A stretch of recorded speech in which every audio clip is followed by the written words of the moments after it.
የረፍት ጊዜዎትን የት ላሳልፍ ካሉ በከተማችን በሚገኙ ዋና ዋና የቲያትር ቤቶች እንዲሁም በዓለም ሲኒማ የቀረቡትን ግሩም የቲያትርና የፊልም መርሃ ግብሮችን ይዘንላችሁ መጥተናል። ለብቻው ከወዳጅ ወይም ከቤተሰቡ ጋር ዘና የሚሉባቸውን ምርጥ ምርጫዎች ነሆ። በአገር ፍቅር ቲያትር አሉ ቲያትር ረቡዕ ከቀኑ 11 ሰዓት ተኩል፣ ሰዴታ እሁድ ከቀኑ 8 ሰዓት፣ የመጨረሻው ፍርድ እሁድ ምሽት 11 ሰዓት ተኩል ለእይታ ይቀርባሉ። በዓለም ሲኒማ የተለያዩ አስቂኝ ቲያትሮች ይታያሉ።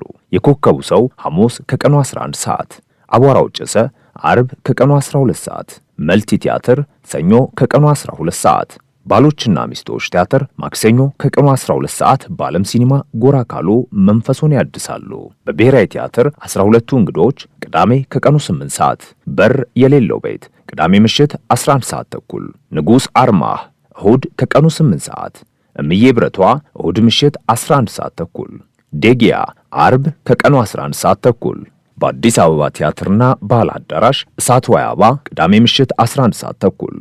በባልቻ አባነፍሶ ሕይወት ላይ የሚያጠነጥነው ባልቻ አባነፍሶ ቲያትር እሁድ ከቀኑ 8 ሰዓት ለእይታ ይቀርባሉ። በሕፃናትና የወጣቶች ቲያትር የንባብ ከተማ የተሰኘው የሕፃናት ቲያትር እሁድ ጠዋት 4 ሰዓት፣ ወህኒ አምባ እሁድ ከቀኑ 8 ሰዓት በሕፃናትና ወጣቶች ቲያትር ለእይታ ይቀርባል።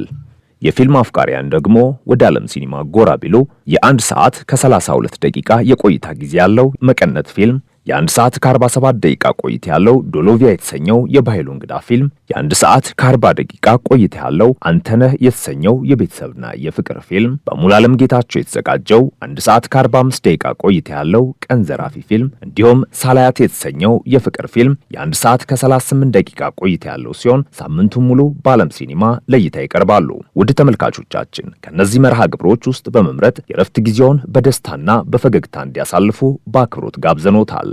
ይህንን መረጃ ስናስተላለፍ ምንም አይነት ክፍያ አልተቀበልንም።